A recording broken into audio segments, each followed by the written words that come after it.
새해 둘째 주일입니다. 오늘도 주님 앞에 나온 여러분들을 주님의 이름으로 축복하고 환영합니다. 오늘 많이 춥죠? 오늘 굉장히 아침이 추운데 이 지수 꼴짜기가 오늘 10도 마이너스, 낮에도 0도, 좀 추운 날이에요. 오늘 나온 여러분들을 주의 이름으로 축복합니다. 오늘 말씀 볼까요? 열왕기하 21장. 열왕기서 강해가 지금 1년 반 이상 이렇게 이어지고 있는데 거의 막바지를 향해서 가고 있습니다. 열왕기하 21장 1절부터 우리 마지막 절 26절까지 우리 한 절씩 나누어서 읽어요. 개역 성경을 가지고 있는 분들은 그대로 읽으셔도 좋습니다. 저는 쉬운 성경을 읽을게요. 우리 초등부 아이들과 함께 통합 예배를 드려서 읽기에 쉽도록 번역된 쉬운 성경을 채택하고 있지만 함께 여러분이 가지고 있는 성경 그대로 읽으셔도 좋습니다. 열왕기하 21장 1절 제가 쉬운 성경으로 먼저 읽어요. 므낫세가 왕이 되었을 때의 나이는 12살이었습니다. 그는 55년 동안 예루살렘에서 다스렸습니다. 그의 어머니의 이름은 헵시바입니다. 므낫세는 여호와께서 보시기에 악한 일을 저질렀습니다. 그는 여호와께서 이스라엘 백성 앞에서 쫓아낸 다른 나라들이 했던 것처럼 더러운 짓들을 그대로 했습니다. 므낫세는 그의 아버지 히스기야가 없앤 산당들을 다시 짓고 바알을 위해 제단들을 쌓았습니다. 그리고 그는 이스라엘의 아합 왕처럼 아세라 우상을 만들었으며 하늘의 온갖 별들을 예배하고 섬겼습니다. 므낫세는 여호와께서 내가 예루살렘에 내 이름을 둘 것이다 라고 하셨던 여호와의 성전에 제단들을 쌓았습니다. 그는 여호와의 성전 안에 있는 두 뜰에 하늘의 별들을 섬기는 제단을 쌓았습니다. 그는 자기 아들까지도 제물로 바쳤습니다. 그는 요술을 부렸으며 표적과 꿈을 풀어 점을 치기도 했습니다. 그는 무당과 점쟁이를 불러 의논하기도 했습니다. 그는 여호와께서 악하다고 말씀하신 일을 많이 했습니다.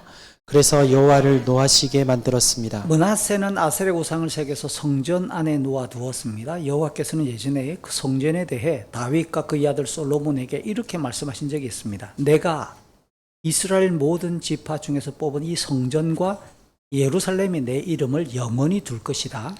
이스라엘 백성이 내게 명령한 모든 것을 복종하고 내 종 모세가 명령한 모든 계명대로 살기만 하면 다시는 내가 그들을 이 땅에서 떠나 방황하지 않게 하겠다. 그러나 그들은 그 말씀을 듣지 않았습니다. 므낫세는 이스라엘을 잘못된 길로 이끌었을 뿐만 아니라 여호와께서 이스라엘 백성 앞에서 멸망시키신 다른 나라들보다 더 악한 일을 하게 했습니다. 여호와께서 그의 종인 예언자들을 통해 말씀하셨습니다. 유다 왕 므낫세가 이런 악한 일을 저질렀다. 그는 그 전에 아모리 사람들보다 더 악한 일을 저질렀다. 그는 또 유다 백성들이 우상 섬기는 죄를 짓도록 만들었다. 그러므로 이스라엘 하나님 여호와가 말한다. 내가 예루살렘과 유다에 큰 재앙을 내리겠다. 누구든지 그 재앙에 대한 이야기를 듣는 사람은 무서워서 벌벌 떨게 될 것이다. 내가 사마리아와 아합의 집안에 벌을 내렸던 것처럼 예루살렘에도 벌을 내리겠다. 사람이 접시를 닦아 엎어 놓듯 내가 예루살렘을 말끔히 씻어버리겠다. 또 내가 준 땅에서 살아남은 내 백성을 내쫓아서 원수에게 넘겨주겠다. 그들은 원수들로부터 모두 빼앗기고 도적질 당할 것이다. 그들의 조상이 이집트에서 나오던 날부터 오늘까지 내 백성은 내가 보기에 악한 일을 하여 나를 분노하게 했다. 므낫세는 유다 백성들이 죄를 짓게 만들었습니다. 유다 백성은 여호와께서 보시기에 악한 일을 했습니다. 더구나 므낫세는 죄 없는 사람을 많이 죽여 예루살렘을 이쪽 끝에서 저쪽 끝까지 피로 가득 채웠습니다. 므낫세가 행한 다른 모든 일과 저지른 죄는 유다 왕들의 역사책에 기록되어 있습니다. 므낫세가 죽어 그의 왕궁 정원 곧 우사의 정원에 묻혔습니다. 그리고 므낫세의 아들 아몬이 뒤를 이어 왕이 되었습니다. 아모니 왕이 되었을 때의 나이는 22살이었습니다. 그는 예루살렘에서 2년 동안 다스렸습니다. 그의 어머니는 무슬레мет인데 옅바 사람인 하루스의 딸입니다. 아몬은 그의 아버지 므낫세처럼 여호와께서 보시기에 악한 일을 저질렀습니다. 아몬은 그의 아버지 므낫세가 산 것처럼 살았습니다. 그는 그의 아버지와 마찬가지로 우상을 섬겼고 그 앞에서 절을 했습니다. 아몬은 그의 조상의 하나님 여호와를 저버리고 여호와의 길을 따르지 않았습니다. 아몬의 신하들이 아몬을 배신하여 왕궁에서 그를 죽였습니다. 그러자 유다 백성은 아몬 왕을 반역하였던 사람들을 다 죽이고 그의 아들 요시야를 왕으로 세웠습니다. 아몬이 행한 다른 모든 일은 유다 왕들의 역사책에 기록되어 있습니다. 아몬이 우사의 정원에 묻히고 그의 아들 요시아가 뒤를 이어 왕이 되었습니다. 아멘. TV 채널을 돌리다 보면 노래하는 장면이 많이 나오죠. 여기도 노래, 저기도 노래. 실력을 갖춘 가수를 발굴하거나 가창 대회를 진행하는 이 프로그램도 여럿이 동시에 방송국마다 가동을 하고 있어요. 그래서 참 대한민국 사회에 노래하는 프로그램은 여기저기서 흔하게 볼 수 있는 장면입니다. 그러니까 인생에서 노래는 인간의 감정, 우리 인생을 표현하는 중요한 도구라고 하는 것을 우리가 인정할 수밖에 없는 거죠. 구약에도 39권의 구약 성경에도 노래를 모아놓은 성경이 있습니다. 그게 바로 시편이에요. 하지만 시편은 기타 우리가 접하는 이런 노래와는 다르게 단순히 인간의 감정을 읊어내거나 인생을 그냥 툭 던져놓는 표현 정도가 아니지요. 하나님의 계시인 말씀이면서 개인의 신앙 체험을 넘어 이 시편이 구성된 의도 자체가 언약 공동체, 곧 이스라엘의 하나님을 신앙하는 그 이스라엘 공동체가 하나님께 나아가 공적으로 예배를 하기 위한 찬송집, 기도 모음집, 그게 바로 시편입니다. 시편의 주요 내용은 죄와 고난을 정직하게 드러내면서 언제나 하나님의 주인 되심과 은혜의 필요성을 역설하고 있어요. 동시에 그 하나님을 찬양하는 거죠. 다윗이나 왕의 노래라고 제목을 붙일 수 있는 몇몇의 시편을 통해서는 장차 오실 예수 그리스도를 예표하거나 소망하기도 합니다. 그래서 시편을 자주 읽으면 이건 정말 여러분에게 권해드려요. 저도 언제부터인가 쉬고 있는데 제 40대 때 그랬던 것 같아요. 한 10년 동안 매일 시편을 5편씩 읽는 거예요. 그리고 잠언을 그 날짜대로 읽는 거예요. 이렇게 읽는데 시간이 15분에서 20분입니다. 그러면 한 달이면 시편을 다 읽어요. 잠언도 다 읽고 30일을 끝나면 잠언은 31장까지 읽는 거예요. 그러면 1년이면 시편을 12번, 잠언을 12번 읽는 거예요. 이렇게 시편이나 잠언을 많이 읽으면 어떤 유익이 있느냐면 우리가 살다가 마주하는 인생의 다양한 경험들이 불쑥불쑥 옵니다. 그럴 때 시편과 잠언은 순간순간 우리의 생각과 감정의 흐름을 잡아줄 수 있는 굉장히 유익한 신령한 지혜를 배울 수 있는 성경 중에 하나입니다. 오늘 우리가 성시교독을 했던 시편 1편, 저도 다시 한번 인용하고 싶은데요. 시편 150편 전체의 서론이 1편입니다. 그러면서 주제를 우리에게 제시해 줍니다. 인생을 두 가지 길을 걷는 사람으로 딱 분류해서 가르쳐 주는데요. 한 길은 하나님께서 인정하시는 의인의 길이죠. 그 길은 분명히 하나님께로부터 은혜가 임하기 때문에 복된 삶을 살아가는 거예요. 또 하나는 악인의 길입니다. 그 악인이라고 표현하는 것은 기준이 뭐냐? 자기 욕망이에요. 육체적인 욕망과 죄 아래 종로로 타는 삶이기 때문에 하나님으로부터 심판을 영원한 멸망이 기다릴 뿐이다 라고 노래하는 겁니다. 그래서 시편 1편 1절과 2절은 또 역시 시편 1편에서의 서론이자 주제예요. 같이 한번 읽어볼까요? 복 있는 사람은 악인들의 꾀를 따르지 아니하며 죄인들의 길에 서지 아니하며 오만한 자들의 자리에 앉지 아니하고 오직 여호와의 율법을 즐거워하여 그의 율법을 주야로 묵상하는도다. 하나님을 경외하는 사람, 하나님의 복을 간구하고 누리기를 소망하는 인생은 악인들의 꾀, 이 꾀는 생각이나 마음 이렇게 표현할 수도 있을 거예요. 그 다음 죄인들의 길은 사실은 히브리어 원어를 보면 머문다라는 겁니다. 한번 지나가는 게 아니라 계속해서 반복적으로 머물고 있는 상태. 오만한 자들의 자리, 이 자리는 이제 고착화된 거예요. 이 뭐죠? 생활 습관과 이미 굳어버린 삶의 모습을 가리키는 거예요. 그런데 생각을 해보세요. 악인들의 꾀, 죄인들의 길, 오만한 자들의 자리 3번 반복이에요. 이게 전혀 다른 의미가 있는 게 아니라 어찌 보면 같은 내용의 의미를 약간 표현을 달리 해가지고 3번 반복했다. 종종 제가 말씀을 강론할 때 하지요. 히브리에는 비교급과 최선급이 없습니다. 그래서 같은 내용이나 비슷한 내용을 3번 반복하는 것은 최상급을 가리키는 거예요. 특별히 이 히브리의 시를 연구하다 보면 비슷한 내용들을 2번, 3번 겹쳐서 강조하는 어법이긴 합니다. 뭘 강조할까요? 왜 하나님으로부터 은혜와 복을 가르치고 누리기를 소망하는 이 시편의 첫 구절에서 왜 이렇게 3번이나 죄와 관련되는 것을 언급하는가라고 하는 것은 그만큼 타락한 인간의 죄성, 그것이 얼마나 질기고 집요하며 지독한가를 강력하게 알려주는 어법이죠. 한마디로 악인들의 생각, 행동, 일상을 따르지 않도록. 사도 바울의 표현을 빌어오면 데살로니가전서 5장 21절에서 바울이 말합니다. 악은 그 모양이라도 그 생김새라도 이걸 우리끼리 말로 하면 입에라도 담지 말라라고 강력하게 단호하게 경계할 것을 가르치는 거죠.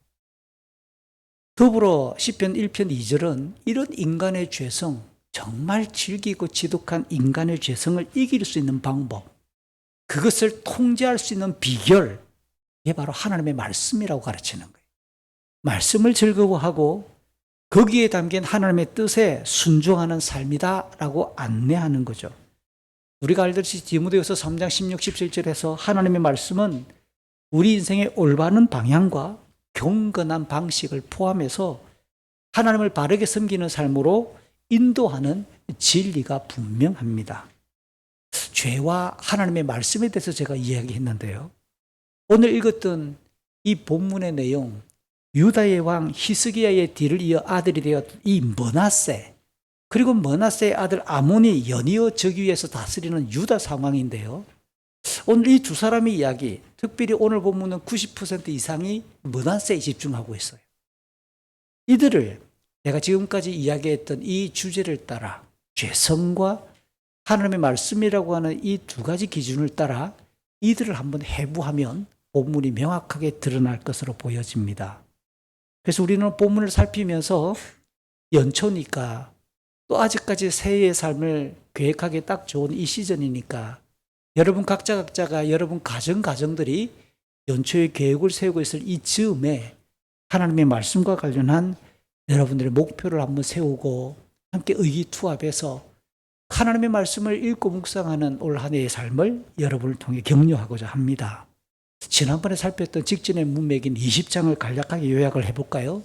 히스기야가 죽을 병이 걸렸다가 하나님께 간절히 기도해서 기적적으로 그의 병이 나았습니다.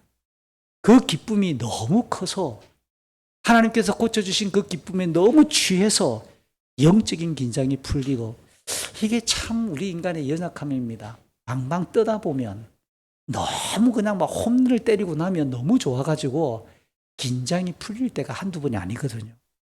영적인 긴장이 풀림과 동시에 경건의 능력이 무디어져요. 잘 나갈 때 조심해야 되는 거죠. 그래서 반아시리아 연대를 요청하던 바빌로니아의 이 사절단을 기쁨으로 맞아들여서 그냥 막 거기에 동의하면서 나라의 중요 시설들을 모두 보여주므로 하나님 대신에 유다라고 하는 이 국가의 운명을 하나님의 뜻과 하나님의 말씀에 맞추는 게 아니라 바빌로니아라고 하는 이 강대국의 제안에 함께 협치하면서 나라의 운명을 하나님보다 인간의 힘을 빌어 뭔가 막으려고 하는 그런 긴장감이 풀려버렸다는 거예요. 이런 인간의 힘을 의지하고 말아서 결론적으로 바빌로니아가 유다를 멸망시키는, 바빌로니아에 의해서 유다가 멸망을 당하는 길이 만들어지는 참 역설적인 결과가 되고 말았다라는 것을 살폈어요. 이어지는 오늘 본문 1절과 2절을 보니까 그 히스기야가 죽었고 즉위한 아들 므낫세에 관하여 총평합니다. 그는 12세의 왕이 되어 55년 동안 예루살렘에서 다스렸어요.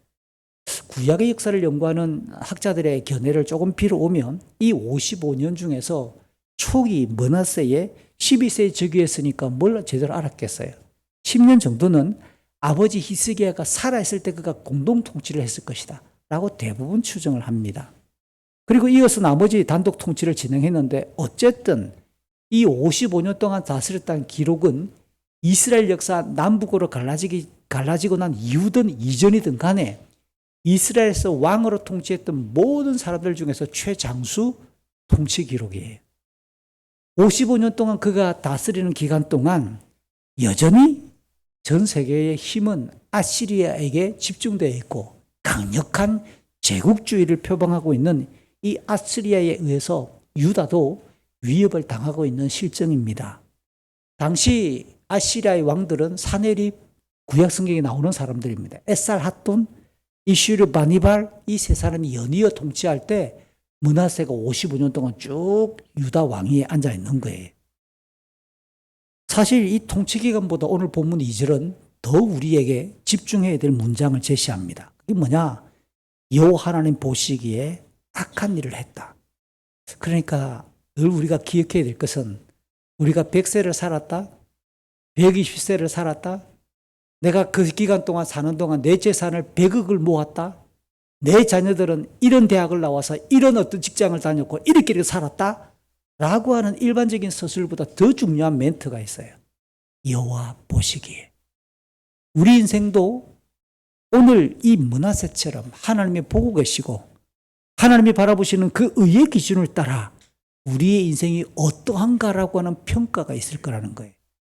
그래서 26년이 밝은 이 새 벽두에 올 연말 다시 우리가 한 해를 점검하고 마무리될 때쯤에 하나님 보시기에 우리의 삶이 어땠는가를 또 우리가 성찰하게 될 것인데 오늘 본문 2절은 우리로 하여금 겸허하게 만듭니다.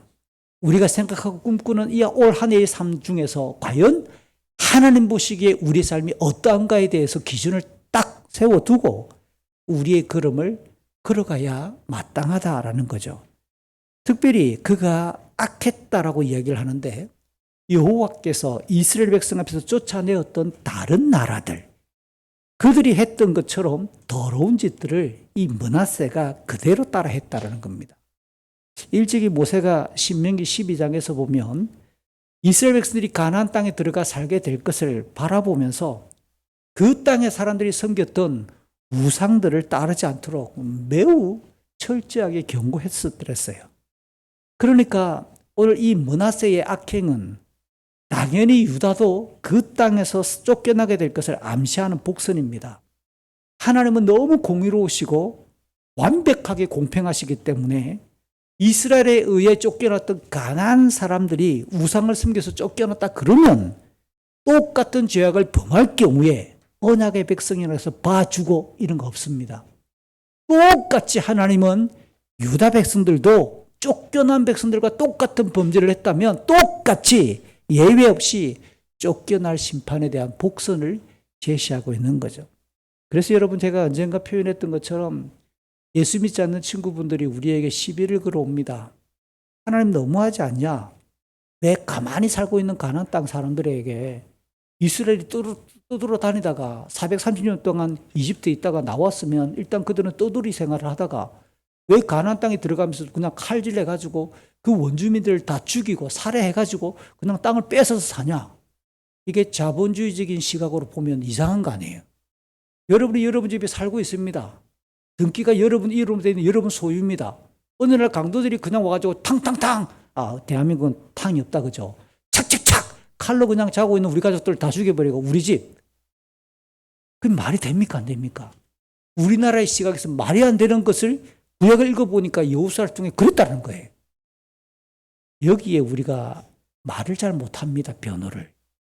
그러나 제가 여러분에게 이야기한 것처럼 두 가지 우리는 철저하게 변호할 수 있고 그들이 받아들이든 안 받아들이든 첫 번째 변호는 뭡니까?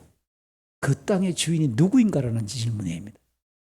여호수아만 보지 말고 창세기부터 바라는 거예요. 하나님이 땅을 창조하시고 하나님이 인간을 지으셔서 그 땅도 창조주 하나님이야. 하나님이 심판주이셔. 라고 하는 기준을 제시할 필요가 있고요. 두 번째, 미안하다. 너희들이 이해가 그거밖에 안 되고 또 그렇게 보여서 좀 미안한 법이 있다. 그러나 조금 더 지켜봐. 만약에 그 창조주 하나님이 왜 가나안 사람들을 쫓아냈는가에 대한 기준을 가지고 그렇게 살고 있는 이스라엘 민족에게 똑같이 적용하지 않는다면 하나님은 불공평하죠. 하나님은 불의하시지요. 그러나 똑같은 기준으로 쫓겨날 수밖에 없었던 가난한 사람들의 죄악을 그 땅에 정착하게 살고 있는 이스라엘이 똑같이 범해서 하나님이 똑같이 처벌한다 그러면 하나님이 공평하신 거 아니냐고. 그 하나님이 우리를 바라보고 계시고 똑같이 우리 인생도 심판하실 것이라고. 하나님께 집중하게 할 때 우리의 논법이 성급되는 거예요. 그래서 부분적으로 사람들은 잘라내가지고 자꾸만 우리에게 시비를 걸어옵니다. 그럴 때 우리는 통구원으로 66권 성경 전체를 가지고 하나님이 어떤 분인지, 이게 사실은 인생의 문제도 똑같아요. 내게 벌어진 문제를 바라보면 답이 없어요. 짜증이 나요. 왜 나만? 왜 나한테만? 근데 고개를 들어서 하나님을 바라보지 않으면 인생의 문제가 해석되지 않게 되어 있는 게 성경의 논리입니다. 인간이 있기 이전부터 영원하신 그 하나님이 만물을 만드시고 인간을 제일 늦게 만든 거잖아요. 그런데 나에게 벌어진 문제를 내 눈으로 내 문제를 바라보려고 하니까 해석이 안 되는 거지. 하나님을 바라보지 아니하면 우리 문제가 우리 인생의 길이 보이지 않는 것이 성경이 제시하는 해법이라는 겁니다. 다시 본문으로 돌아옵니다. 구체적으로 므낫세가 범한 악행이라는 게 뭘까요? 3절부터 7절, 16절을 섞어서 7가지의 죄악을 쭉 나열해 볼 수 있어요. 첫 번째, 3절 앞이죠. 아버지 히스기야가 없앴던 산당들을 다시 지었어요. 산당은 원래 가나안 땅의 원주민들의 종교와 관련된 건물이고 신전입니다. 그곳이 유다 땅에 계속 버젓이 지금 다시 세워졌다라는 것은 가나안 땅의 종교를 혼합하겠다. 그래서 가나안의 신들을 함께 섬겨서 그렇게 우리가 하나님 대신에 가나안의 종교를 믿겠다라는 선언이에요. 행여 여호와의 성전도 있고 하나님도 믿고 있는 것을 허락하면서 산당을 새로 지었다라고 말하는 것은 뭘까요? 점수를 아무리 줘도 그냥 내가 성전에 올라가지 않고 우리 동네에 있는 산당에 가서 하나님께 기도하면 되지라고 해석할 수도 있습니다. 물론 방금 이야기했던 이 후자는 이미 하나님께서 모세를 통해 제시하셨던 율법의 기준에서 어긋납니다. 왜냐고요? 신명기 12장 11, 12절 등을 보면 하나님은 모세에게 가나안 땅에 들어가서 예배할 장소를 하나님이 정하셨어요. 너희들이 장차 가나안 땅에 들어가면 한 곳을 내가 지정하겠다. 그곳에 내 이름을 둘 것이다. 너희들 모두는 그곳으로 나와 오라. 가장 멀리 떨어져 있는 사람은 오는 거죠. 그렇게 하나님이 명령하셨거든요. 그리고 열왕기상 9장 3절 드디어 솔로몬이 성전을 딱 지었을 때 하나님이 이렇게 말씀하십니다. 이곳에 내가 내 이름을 두겠다. 신명기와 열왕기상을 합치면 여호와의 성전에서만 하나님을 예배하고 하나님을 만나는 공식적인 공간이에요. 이에 솔로몬의 성전을 지은 이후에 그곳이 아니라 다른 곳에서 산당에서 내가 예배하면 안 되나? 내가 산당에 가서 하나님께 제물 드리면 안 되나? 라고 만약에 발상했다면 자기 편의적인 예배예요. 오늘 우리도 이런 각도에서 보면 신앙생활을 이렇게 접하려고 하는 사람들이 많습니다. 꼭 교회 가야 돼. 꼭 교회 가야 돼, 주일이면. 그냥 집에서 인터넷 클릭하면 안 돼. 라고 생각하는 사람들이 너무 많아요. 그래서 교회당을 찾지 않고 종교라는 기독교인지 모르나 실제로 교회 가지 않는 사람이 300만 명이 넘어섰습니다. 대한민국에 교회 다니는 사람들이 800만 중에 300만 명 최대 교단이 됐습니다. 그래서 제가 눈물로 여러분에게 호소합니다. 교회를 지키고 교회 생활을 한다는 것은 하나님 나라를 향하여 여러분이 다음 세대를 향하여 하나의 징검도를 놓고 있는 거예요. 그만큼 우리가 출석하는 교회 생활이 얼마나 소중한가에 대해서는 공식적으로 성경이 가르치는 우리의 신앙생활을 위한 그릇이란 말이에요. 이 그릇을 아무렇게나 자기가 지정해버리고 아무렇게나 신앙생활을 규정하기 시작할 때 급속도로 세속화되고 기독교는 불과 한 세대 지나지 않아 무너진다는 사실을 우리는 이미 2000년 교회 역사 유럽과 미국과 곳곳에서부터 우리보다 앞선 기독교 역사를 통해 너무 많이 봐왔어요. 근데 대한민국이 딱 그 길을 따라 걸어가고 있는 와중에 정신 차려야 되죠. 저를 포함한 한국의 목회자들이 더 가난하게 부르짖고 더 성실하게 말씀을 연구하고 요즘 참 무서워요. 챗 GPT에 제가 장난을 한번 쳐봤습니다. 오늘 본문을 딱 넣어주고 나는 계획주의자야. 계획주의 입장에서 오늘 본문을 A4 용지 10포인트로 줄감기 딱 게시하고 6쪽으로 쓰며봐. 10분 만에 설교가 딱 나와요. 서론본론 결로. 얼마나 편합니까? 그래서 제가 누군가에게 말합니다. 나는 주일 설교 한 편 쓰는 준비하기인데 책을 읽거나 성경 묵상하는 거 빼고 다 끝내놓고 그 사전 작업을 원고 6쪽짜리 원고를 쓰는 타이핑 시간만 나는 13시간에서 15시간 걸려. 그러니까 그 사람은 헐 게으르네. 안 쓰시는데 어떻게 해요? 이 문장을 어떻게 풀어나갈지. 여러분 이게 싸움입니다. 혹시 제 설교 온 거를 챗GPT 던져주고 어디서 뺏겼는지 따라봐 한번 물어봤어요. 나온다면 10% 이상 문장이 같다면 여러분은 저를 탄핵해야 돼요. 저는 여러분 앞에 그런 양심을 가지고 섭니다. 주일마다. 다시 호소해요. 매주일마다 우리가 이곳까지 나와 예배하는 것은 이 하나님 앞에 두려움과 경외감을 가지고 그 하나님이 어떻게 우리의 삶을 받아주시고 인도하시는가에 대한 간절한 열망으로 주일을 우리는 지키는 거예요. 그래서 주일을 지키고 내가 속한 교회의 일에 함께 참여하는 것이고 이 교회를 구성하기 위해 모든 성도가 함께 우리가 교회 일에 팔을 걷어붙이며 함께 교회를 세워가기 시작할 때 여기서 자라나는 우리의 자녀들이 교회를 배울 거 아니에요. 그 교회를 통해서 하나님을 배울 것이고 그들의 인생을 섞어서 하나님 앞에 경건하게 살 제자도의 길을 준비해서 걸어갈 거 아니에요. 산당이 우리에게 제시하는 산당을 만들었다는 내용이 이와 같이 우리로 하여금 경각심을 갖게 하는 죄악을 므낫세는 스스럼치 않게 범하는 거예요. 두 번째 3절 뒤입니다. 당연히 바알의 제단들을 쌓았을 것이고 아셀의 우상을 만드는 거죠. 가나안 땅의 이 종교의 주신이 바로 바알이었는데요. 농경사회의 풍요와 밀접하게 관련되는 바람, 비, 번개 등 이 기상을 주관한다고 그 가나안 땅의 원주민들이 믿었어요. 바알이. 주로 돌기둥의 형태로 남자신을 상징하는 것으로 세웁니다. 반면 아세라는 엉덩이를 크게 만드는 나무로 만드는데요. 이게 뭐냐? 다산을 기원하는 그런 여자신으로 아세라를 만드는 겁니다. 이 므낫세 왕의 비호 아래에 언약의 백성들이 여호와 하나님 대신에 이것들을 섬기며 이 땅에서 잘 먹고 자녀들이 많아지는 다산을 그렇게 기원하는 어리석음에 빠졌다는 겁니다.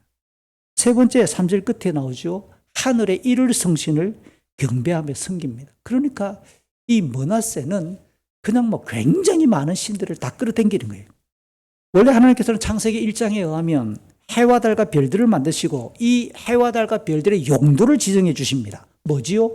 낮을 밝히고 밤을 밝히고 계절의 변화 또 날과 해를 기준 삼는 그런 기준으로 삼도록 만드셨어요. 그러면서 낮과 밤을 다스리며 땅을 비추게 하셨거든요. 하지만 타락한 인간은 그것들을 신격화해서 스스로 해와 달과 별의 종이 되기 위해 구속당하고 말한 거예요. 후에 바벨론에 의해 포로가 되어서 끌려갔던 선지자 에스겔은 성령에게 이끌려서 예루살렘의 성전을 방문해서 그 장면들을 목도하게 되는데 에스겔 8장입니다. 이 성전에서 25명의 아마 이스라엘의 유다의 지도자들이었을 거예요. 그들이 동쪽에 떠오르는 태양을 바라보며 절을 하고 성전에서 그와 같은 짓거리를 이 에스겔이 똑똑히 목격합니다. 만물의 창조주이시고 섭리자이신 여호와 하나님의 집에서 버젓이 벌어지는 죄악의 모습이죠. 네 번째 4절 5절 그리고 7절인데요. 여호와의 성전에 각종 우상들을 위한 제단들을 쌓고 아세라 우상도 성전에 딱 둡니다. 성전이 어떤 곳입니까? 여호와 하나님께 임재하시는 존귀한 하나님의 집이면서 하나님께서 자기 이름을 두신 거룩한 장소잖아요. 거기에 사람들이 손으로 만들거나 창조주 하나님께서 만드신 피조물에 불과해가지고 시편 115편과 135편은 우상의 어리석음을 이렇게 말합니다. 말할 수도 없고 볼 수도 없고 듣지도 못하고 냄새도 맡지 못하고 아무런 움직임도 없고 소리도 내지 못하는 이 무능력한 것들, 그런 것들을 위해서 하나님의 집에 제단들을 설치하고 하나님의 이름을 망령되게 하는 짓거리가 발생했다. 이렇게 인간의 종교성은 하나님을 경외하지 않으면, 그 하나님을 예배하지 않으면 이런 패역한 짓으로 대체해요. 내 인생을 걸만한, 내 인생을 통하여 영광을 돌려야 될 그 대상이 하나님이 아니면 다른 대상을 위해 자기는 목숨을 거는 거예요. 그게 자기 이름일 수도 있고요, 다른 종교일 수도 있어요. 그러니까 인간의 이 종교심이 타락하고 나면 하나님 대신에 다른 것을 찾아 혈안이 되어 있다라는 거죠. 다섯 번째 6절 앞입니다. 자기 아들까지도 제물로 바쳤다. 사람을 제물로 바치는 이 행위도 역시 율법 레위기 20장이나 신명기 18장을 보면 명백히 금지한 죄악이지요. 가나안 땅과 가나안 주변에 이런 몇몇 원주민들이 섬기는 더럽고 가증스러운 우상 숭배의 행위 중에 하나입니다. 유다에서는 제가 언젠가 말했죠. 16장 3절에서 아하스가 원조였어요. 유다 왕들 중에서 자기 아들을 제물로 바친 사람은 아하스 왕이 원조였는데 므낫세가 다시 시행을 하는 거죠. 하나님의 형상인 이 인간을 우상에게 바치는 것은 우리 인간을 창조하신 창조주 하나님을 욕되게 할 뿐만 아니라 인권을 유린하는 용서받을 수 없는 죄악이자 비윤리가 분명합니다. 여섯 번째, 6절 앞입니다. 사술로서 길흉을 말하며 점을 쳤고 본인이 직접 동시에 무당과 점쟁이들을 늘 가까이에 두어서 묻고 의논한 겁니다. 그러니까 악한 영의 힘을 빌어서 점치는 자들을 가까이 하고 자기도 그렇게 점을 쳤다고 말하는 것은 인생과 나라의 일을 그렇게 묻고 진행했다라는 거 아니에요. 딱 누구 닮았죠? 얼마나 왕궁과 이 국정이 어수선했겠어요. 그리고 음흉했겠습니까? 여러분 혹시 어릴 때나 여러분이 걸어 다닐 때 대나무가 많이 꽂혀 있는 동네를 혹시 지나가 본 적 있었어요? 친구 따라 몰래 이실집 갑시다. 무당집 가본 사람. 그 분위기가 밝고 쾌활하고 명랑하던가요? 굉장히 칙칙하고요. 그분들의 얼굴은 또 얼마나 어두운지 진짜 많이 음흉하고 칙칙하거든요. 지금 므낫세가 이 짓을 하고 있는 왕궁과 나라의 분위기가 어땠겠냐 말이에요. 율법은 언약 백성을 다스리는 왕이 해야 될 일은 하나님의 말씀을 가까이에 두어서 날마다 읽고 하나님의 말씀을 들어서 통치하라고 신명기 17장에서 안내했잖아요. 그러나 그 하나님의 말씀이 아니라 사악한 영의 소리에 귀를 기울이는 므낫세, 그의 마음이 지독한 어두움에 사로잡혔음을 증언해 줍니다. 하나 더 첨가하면 16절 끝에 나와요. 죄 없는 사람들을 많이 죽였어요. 예루살렘의 이쪽 끝에서 저쪽 끝까지 피로 가득 채웠다라고 오늘 본문 16절은 말합니다. 우상에 사로잡혀가지고 자기 아들까지로 전혀 부끄러워하지 아니하고 제물로 바쳤던 므낫세니까 어떻게 그가 일반 백성들의 목숨을 귀하게 여길 수 있었을까요? 당연히 일반 백성들도 하찮게 여겼겠지요. 어쩌면 종교적인 이유로 백성들의 피를 흘렸을 가능성도 있어요. 집단적인 피를 요구한다, 우리의 신이. 막 죽였을 수도 있겠죠. 상식적이면 공의로운 통치를 진행했을 가능성이 없겠지요. 그거 대신에 왕궁과 관료들은 자기들의 탐욕을 채우기 위해 백성들을 압제하기 바빴을 겁니다. 그러니까 예루살렘 언약 백성들의 통곡 소리와 피내음이 온 도성에 쫙 가득했을 것입니다.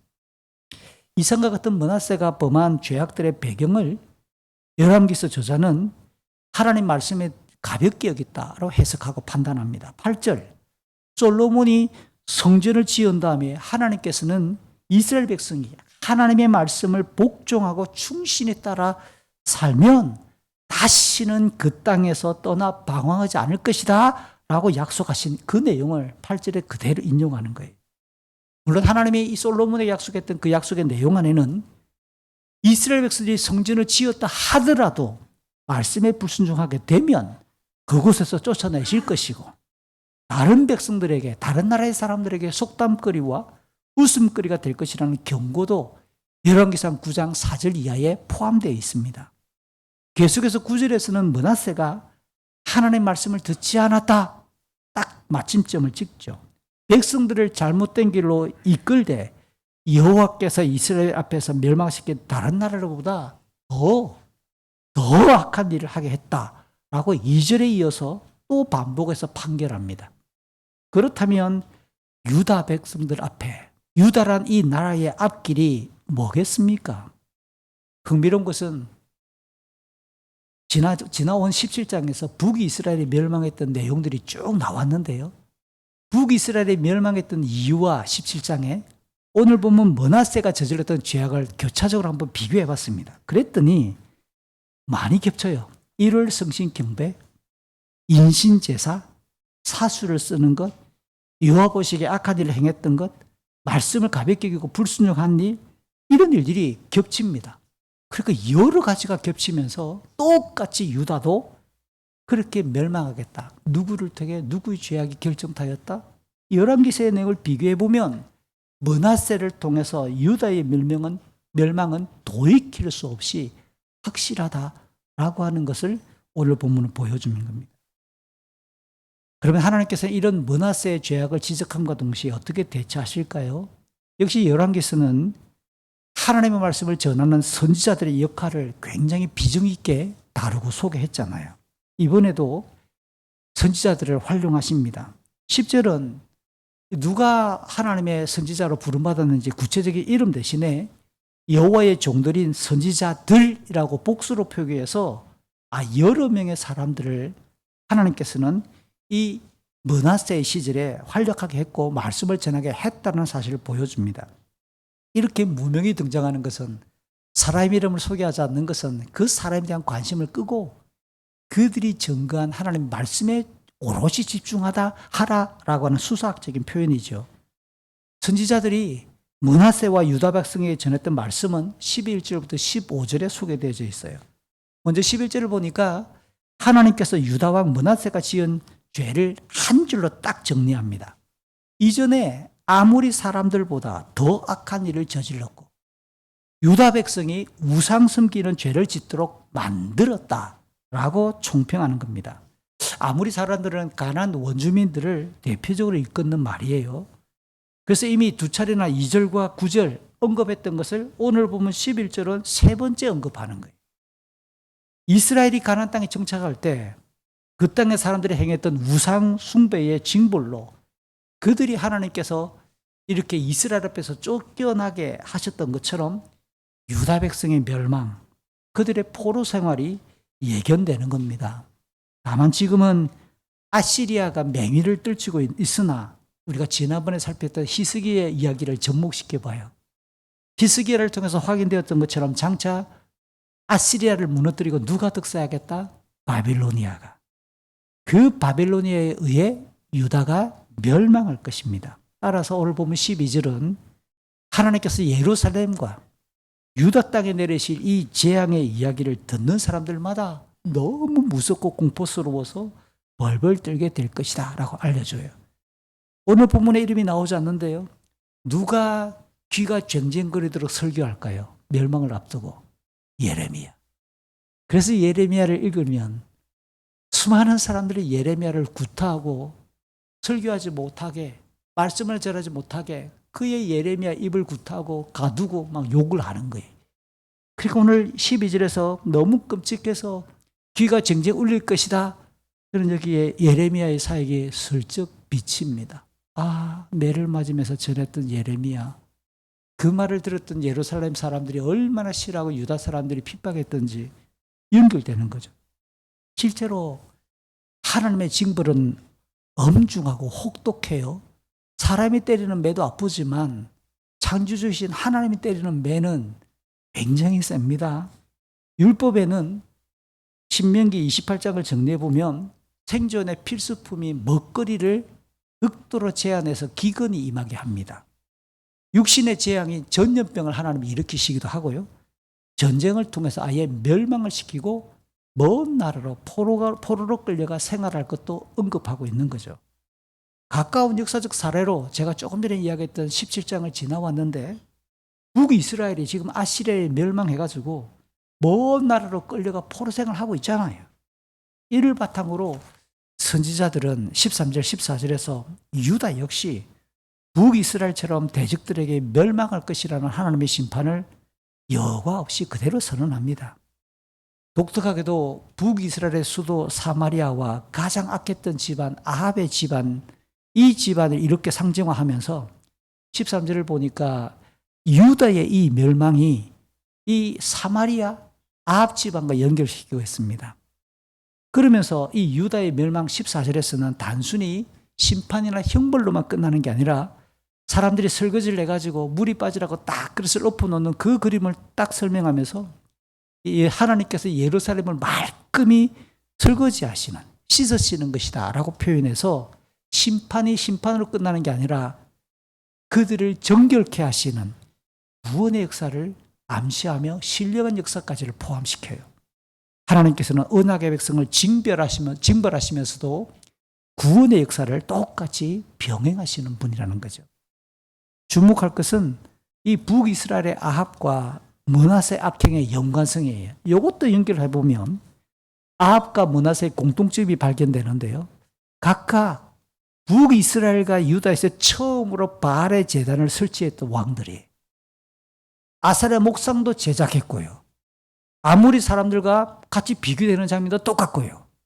무지한 자의 피를 흘렸다라는 공통점도 있습니다.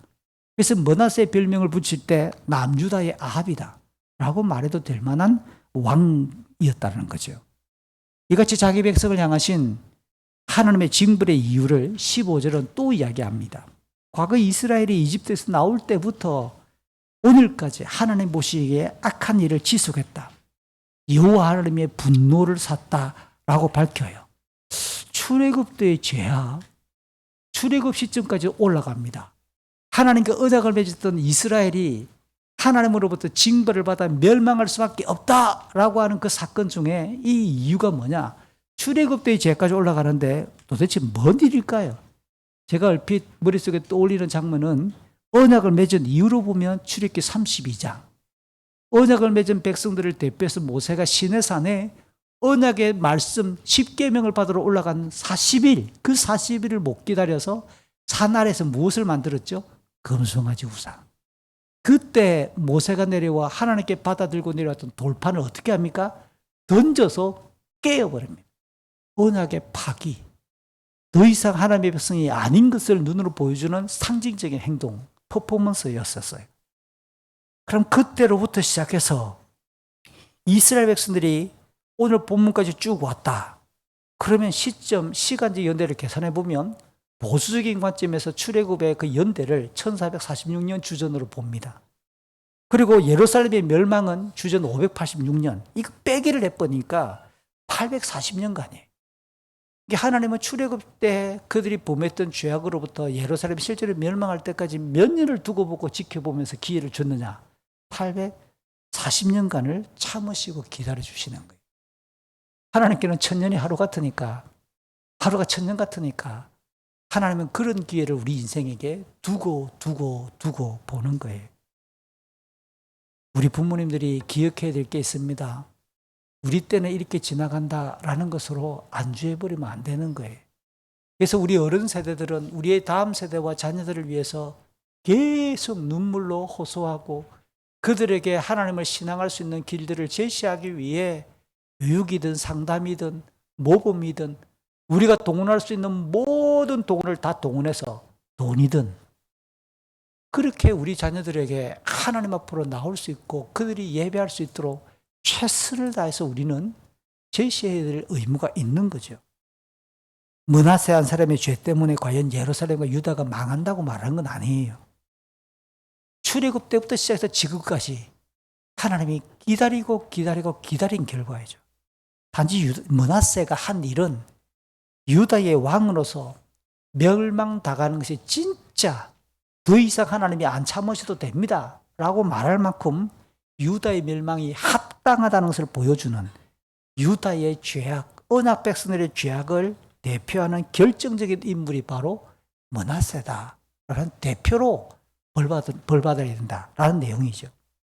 그래서 16절에서 반복하기를 언약 백성을 공의롭게 다스려야 될 이 왕인 므낫세가 도리어 백성들의 죄를 짓게 만들었고 그 다음 여호와께서 보시기에 악한 일을 했다. 이게 2절과 11절에 나왔던 내용을 마지막 또 반복하면서 그렇게 16절에서 정리합니다. 므낫세와 관련된 마지막 이야기가 17절, 18절인데요. 그의 다른 행적이나 또 다른 죄악은 본문 외에 유다 왕들의 역사책에 기록되어 있다라고 전하면서 이게 참 특이합니다. 그의 매장지가 특이한데요. 지금까지 11개 상하를 다 통틀어서 제가 정리를 다 해봤습니다. 그랬더니 다윗 이후 이 솔로몬 쭉 내려와가지고 모든 왕들은 어디에 묻히는가? 다윗 성 안에 묻혀요. 근데 오늘 이 므낫세는 자기 개인 왕궁의 정원인 우사의 정원이라고 이름을 붙인 그곳에 이 사람의 시체가 묻혀서 조상들과 함께 자지 못하고 구별되어 딴 곳에 묻혀버리는 겁니다. 이게 우리는 별거 아닌 것 같지요. 유다인들에게는 뭘 상징하느냐면 하나님 나라에 들어가지 못했다라고 하는 상징 중에 하나입니다. 무서운 징벌이죠. 전통적인 장소에 그가 안장되지 못한 것은 매장할 공간이 다 됐겠지 정도가 아니라 그의 신앙과 삶이 하나님의 언약적 전통 안에서 완전히 벗어나 버렸다라는 상징이에요. 그래서 이 므낫세의 인생과 함께 죽음마저도 불명예스럽다라고 평가할 수 있는 사람이에요. 도대체 경건의 대왕 히스기야에게 어떻게 므낫세 같은 아들이 태어났을까? 부모의 신앙교육 부재다. 악한 사람들의 영향을 받았을 것이다. 평안하지 않은 국제 정세 때문에 그가 이렇게 긴장해서 그랬을 것이다. 다양한 원인으로 이 사람을 변해주려고 해도 오늘 본문이 말하는 내용을 빼놓고 추론하는 것은 위험하니까 본문으로만 들어와서 답을 찾아보면 7절, 8절, 9절. 일단 오늘 열왕기서가 내리는 정답은 그에게 원인을 찾습니다. 하나님의 말씀을 무시하고 따르지 않았고 하나님을 예배하는 성전도 중요하게 여기지 않았다. 다시 말해 므낫세는 하나님의 말씀을 가까이지 않은 사람이었다. 예배를 하찮게 여긴 사람이었다. 하나님을 두려워하지 않은 사람이었다라고 결론을 내릴 수 있는 거예요. 한편 이 므낫세의 뒤를 이어 즉위한 아들 아몬은 어떤 인물일까요? 오늘 보면 19절, 20절을 보니까 22세의 왕이 되어서 2년간만 예루살렘에서 다스려요. 그러면서 이 사람에 대한 평가가 뭐냐? 곧바로 아버지 므낫세가 행함 똑같이 그 아버지가 행했던 것과 똑같이 여호와보시에게 악을 행했다. 확실히 아몬은 아버지의 영향을 그대로 물려받았다라는 거죠. 그것을 확증하듯이 21절과 22절에서도 조상들의 하나님 여호와를 버리고, 이 말은 언약의 하나님, 구원의 하나님을 버렸다는 뜻입니다. 그 길을, 여호와를 신앙하는 길을 벗어나서 아버지가 걸었던 모든 길을 그대로 답습하는데 아버지가 섬겼던 우상들을 똑같이 섬기고 경배했다고 기록해줘요. 타락한 아담과 하와의 후손인 우리 인류는 전적으로 부패한 본성을 가지고 태어났어요. 전적으로 부패하고 타락한 상태예요. 그래서 하나님 대신에 자기를 최고의 자리에 올려두는 것이 죄의 본질이었는데 하나님을 두려워하며 경배하는 이 경건한 삶보다 뭐가 자연스럽겠습니까? 죄악된 생각, 악한 행동, 육체의 욕망에 충실한 일상이 훨씬 더 자연스럽고 자동화되어 있는 거예요. 아버지 므낫세가 저질렀던 이 악행은 이 아들 아몬의 죄성과 딱 결합하니까 아버지가 했던 그 짓을 복사하듯이 그대로 아들도 따라 실행하는 거죠. 너무 편한 거 아니겠어요? 향후 므낫세의 이름은 유다의 멸망과 관련해서 거듭해서 등장하는데요. 열왕기하 23장 26절, 열왕기하 24장 3절 4절 등에서 여호와 하나님이 유다의 죄를 징벌하시기 위해 바빌로니아, 아람, 모압, 암몬 등의 이 주변 나라들과 함께 섞어서 유다를 치는 심판의 매로 사용하실 때 므낫세의 이름이 계속 등장합니다. 그렇게 이 므낫세의 악행이 유다 멸망의 근거가 되었는데 아들 아몬이 끊지 못하고 그대로 따라했다라는 거죠. 이렇게 아버지 므낫세의 길을 충실히 따라 걸었던 이 아몬의 최후도 역시 비참해요. 23절부터 마지막 26절까지를 보니까 신하들의 반역에 의해 왕궁에서 칼 맞아 죽어요. 백성들은 그 신하들을 죽인 후에 아몬의 아들 요시야를 왕으로 세웁니다. 이 요시야, 유다 역사의 마지막 불꽃, 제가 종종 그렇게 표현합니다. 화려하게 까만 하늘을 수놓지만 몇 초 뒤면은 그냥 사라지고 마는 마지막 불꽃. 요시아가 이 아몬의 아들로 즉위하게 됩니다. 아몬의 다른 일들 역시 유다 왕들의 역사책에 기록되었고 아버지 므낫세가 묻혔던 우사의 정원에 똑같이 묻힘으로 이 부자가 비참한 최후 참 불명예스러운 죽음의 그 상황을 맞이하게 됐다는 겁니다. 유다의 왕이 신하에 의해 살해된 아하시아, 요아스, 아마시아에 이어 아몬은 네 번째 왕이라는 치욕스러운 이 이름이 등재가 되는 거지요. 지금까지 본문을 살펴보았습니다. 므낫세는 유다의 역사를 멸망으로 치닫게 했던 가장 악한 왕이었어요. 하나님 향한 경외심 대신에 그 종교적인 허기를 뭘로 채우지요? 우상들로 채우는 거예요. 하나님을 예배해야 될 성전에 우상의 제단들을 갖다 놓았고 우상의 신전으로 성전을 격화시켜 버렸어요. 하나님의 말씀을 듣는 것보다 점쟁이들의 말을 더 많이 신뢰하는 거죠. 여호와 하나님께서는 그를 정점으로 유다에게 멸망의 판결을 선고하시는 겁니다. 므낫세 아들 아몬 역시 아버지의 길을 그대로 걸으면서 멸망의 물길을 함께 만들었다라고 평가할 수 있는 겁니다. 이게 오늘 본문의 개요예요. 그럼 우리는 처음 제가 설교를 시작할 때 서론에서 이야기했던 것을 주제를 한번 밝혀봅시다.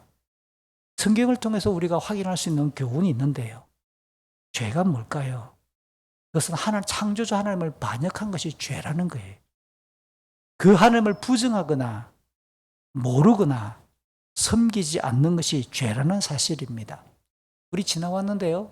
웨스트민스터 대요리 문답 24문은 죄를 이렇게 규정해요. 너무 잘 설명했습니다. 이성적 피조물은 우리 인간과 천사들을 가리켜요. 우리 인간들에게 규범으로 주어진 하나님의 율법을 순종함에 있어서 부족한 것도 죄래요. 순종하긴 하는데 그 법의 하나라도 어기는 것이 모두 죄다라고 웨스트민스터 대요리 문답, 소요리 문답은 잘 설명합니다. 이게 뭐냐? 죄를 어떻게 설명하느냐면 인간의 편에서 죄를 기준 삼지 말라라는 겁니다. 하나님의 말씀, 하나님이 우리의 창조주시니까 그분이 우리의 죄가 있다 없다를 판결하는 기준을 제시하는 말씀이에요. 대부분의 사람들이 그럽니다. 내가 왜 죄인인데? 나 잘못한 게 없는데? 자기가 자기 삶을 판단하는 기준을 삼으면 자기는 교도소 가본 적이 없고 범칙금 몇 번 내본 적밖에 없으니까 죄인이 아니라고 생각하는 거예요. 그러나 성경의 교훈을 따라 신앙고백서와 성경은 이야기합니다. 아니, 하나님의 말씀이 우리에게 주어졌고 그 말씀을 지킴에 있어 하나라도 어기는 것은 죄고 내가 지켰다고 생각하지만 내 생각이고 하나님 보시기에 부족하면 그것도 죄야. 이 후자를 우리는 기억해야 돼요. 우리 딴에는 내 생각에는 내가 교회 생활도 성실하게 하고 신앙생활을 잘한다고 늘 착각해요. 그게 하나님의 은혜와 복이 자동으로 주어질 것이라고 착각하고 있다는 거예요. 내 기준으로. 내 11조 하고 교회 생활 내가 하고 내가 52주 중에서 내가 몇 번 이상 교회 가고 자기가 생각하는 그 기준으로 나는 대단하다고 생각하는 거예요. 나 주일 예배 빤 적이 없는데 자기가 생각한 기준으로 신앙의 그 카테고리를 기준을 삼으니까 자기는 잘난 거예요. No! 성경은 그렇게 말하잖아요. 하나님 말씀에 온전하지 못하면 그가 어떻게 하든 그것은 부족한 거나 죄라고 이야기한다는 거예요. 이 죄가 인간의 지성을 왜곡시켜요. 감성을 어둡게 합니다. 우리의 의지를 병들게 합니다. 전인격을 부패하게 만들어요. 그래서 자연인 상태로, 이 죄인의 상태로는 생각하는 모든 것이 악하다. 창세기 6장. 태어날 때부터 어릴 때부터 악하다. 창세기 9장. 만물보다 심히 부패한 것이 인간의 마음이다. 예레미야 17장. 그러니까 자연스럽게 파생되는 인간의 모든 행동도 똑같이 하나님을 기쁘시게 할 수 없다라는 선언입니다. 도리어 하나님을 싫어하고 어둠을 더 따르는 것이 인간의 본성이다라고 시편 14편 1절은 우리를 고발합니다. 그렇기 때문에 성도는 하나님의 말씀을 뜨겁게 우리의 심정이 불타도록 그 말씀을 사랑해야 되고 그 말씀의 교훈을 신실하게 순종해야만 우리의 이 어둠을 드러낼 수 있고 밝힐 수 있다는 거예요. 바울이 성령의 기능을 디모데서 3장 16, 17절에서 진리를 가르쳐 주는데 무엇이 잘못되어 있는지 기준이니까. 무엇을 그 잘못된 것을 바르게 잡아주는 것도 기준인 말씀이고 의롭게 사는 법을 가르쳐 준다고 제시하잖아요. 하나님께서 기뻐하시는 바르게 섬기는 자를 준비할 뿐만 아니라 모든 좋은 일, 하나님께서 기뻐하실 삶을 위한 가장 중요한 기준이 말씀이다라고 말해요. 결국 오늘 문하세에서 배울 수 있는 것은 하나님의 말씀을 가볍게 여기는 사람은 절대로 경건할 수가 없습니다. 히브리서 4장에 말씀은 살아있고 우리의 관절과 골수와 심령을 마음의 생각과 감정까지를 다 들춰내면서 다 분별하게 만들어준다고 말하잖아요. 그러면서 사도 베드로가 베드로서 3장 2절에서 거룩한 예언자들이 기록했던 말씀, 이거는 구약이겠지요. 예수님께서 사도들 통해 우리에게 가르쳐 주신 명령, 신약이겠죠. 신구약 성경을 기억하기 바란다라고 그렇게 강조하는 거예요. 제가 처음에 언급했던 것처럼 아직 새해의 초기입니다. 뭔가를 계획하고 뭔가를 우리가 꿈을 꾸기에 적당한 연초잖아요. 올해 여러분의 개인적인 가정의 계획 안에 하나님의 말씀을 꾸준히 넉넉하게 읽고 묵상하고 그 다음 듣는 삶들을 좀 이렇게 세팅을 해 주시기를 바랍니다. 악은 모양이라도 버려야 돼요. 때로는 히브리서가 가르치는 것처럼 피 흘리기까지 죄와 우리는 싸워야 되고요. 세상에 같이 요동하는 영적 아이의 모습을 벗어나 모든 삶 속에서 예수 그리스도를 본받는 장성한 경건을 이루어가야 되거든요. 제가 여러분에게 제안하는 것 중에 하나가 유치한 제안입니다. 토요일 11시 전후되면 꼭 자기. 여전히 토요일 밤인데 12시 자정을 넘기고 1시, 2시 주일 예배를 지킬 수가 없습니다. 제대로. 맑은 정신으로 일어날 수가 없거든요. 그럼 일어나는 시간이 7시, 8시 될 거 아니에요. 비실비실해하고. 어떻게 주일 예배를 드려요? 그래서 여러분이 가능하면 토요일은 11시 전후에는 잠들기. 한번 여러분들이 노력을 해보시기 바라요. 내가 하나님 앞에 우리의 삶을, 그래서 주말이 되면 긴장 아닌 긴장을 하셔야 돼요. 그럼 이렇게 하루를, 한 주간의 삶을 정리하면서 세상이 지어낸 불금이란 말도 있긴 하지만 그런 것들을 덮어놓고 우리는 한 주간의 삶을 돌아보면서 유익하고 따뜻하면서도 토요일 저녁을 아름답고 따뜻하게 보내고 일찍 잠자리 들면서 주일을 사모하고 나아갈 때 중심이 그런 사람이 어떻게 하나님 앞에 은혜를 안 누리겠습니까? 설교를 마치고자 합니다.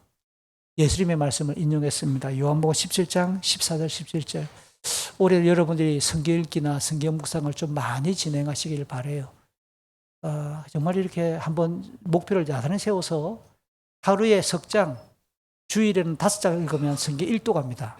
저는 그 정도는 아니라고 봐요. 하루에 한 15분, 20분 정도 성경 읽어야지 그러면 성경 1년에 2도 갈 수 있습니다. 좀 여러분이 욕심을 내서 성경 읽는 일에 과감하게 좀 끊고 정리할 건 정리하고 어쨌든 뭐 더 세게 할 이야기가 많으나 잡소리가 될 것 같으니까 말씀 읽는 일을 위해 여러분의 에너지와 시간을 확보하시기를 바랍니다. 우리 요한복음 17장 14절 17절 같이 읽음으로 말씀을 마칩니다. 제가 아버지의 말씀을 그들에게 주었습니다. 제가 세상에 속하지 않은 것처럼 그들도 세상에 속하지 않았으므로 세상은 그들을 미워하였습니다. 그들을 진리로 거룩하게 해 주십시오. 아버지의 말씀은 진리입니다. 아멘. 이 시간 같이 기도하는 시간을 가질까요? 우리 므낫세의 삶을 우리 삶과 비춰보면서 혹시 므낫세처럼 우리는 안이하게 생각하는 적은 없어요? 내 삶과 내 신앙의 양태를 돌아보면 이만하면 됐다고. 나는 이 정도 생활하면 잘하고 있다고. 다른 사람을 기준 삼지 마시길 바랍니다.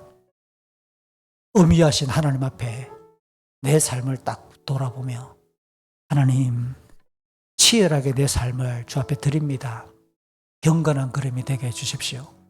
우리 가정에 계획하는 생각들, 내가 생각하는 계획들이 내 생각인지 하나님의 말씀에 합한 생각인지 주님 나를 깨워주십시오. 이 시간 우리 합심해서 같이 한번 기도하겠습니다. 아버지 하나님 우리를 긍휼히 주시고 주의 말씀을 기준 삼아 우리의 걸음들을 올려드리게 해주십시오. 아버지의 영광 앞에 우리의 걸음들이 이어지기를 소망하오니 하나님 우리를 도와주시고 주의 말씀 우리 걸음들이 이어지게 해주십시오. 영적인 싸움이 치열하고 우리가 걸어내야 될 삶의 분량들이 많이 있습니다.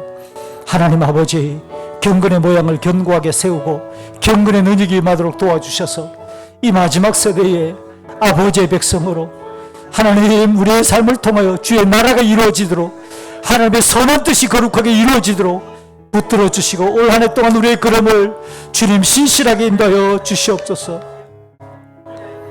아버지,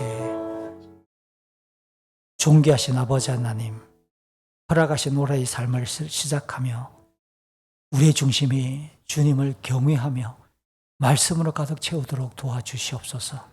지독한 죄성과 싸우도록 힘을 주시옵소서. 주 예수 그리스도의 이름으로 기도합니다. 아멘.